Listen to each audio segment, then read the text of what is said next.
আমির হোসেন আবু, সভাপতি আদর্শ নাগরিক আন্দোলন। বক্তব্য রাখছেন মীর আমির হোসেন।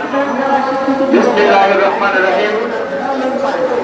অবৈধ সরকারের অবৈধ চুক্তির প্রতিবাদে আজকের এই প্রতিবাদ সমাবেশে প্রধান অতিথি হিসাবে উপস্থিত আছেন সাবেক বিরোধী দলীয় চিফ হুইপ চেয়ারপারসনের উপদেষ্টা জয়নুল আবেদিন ফারুক। আরো উপস্থিত আছেন জাতীয় দলের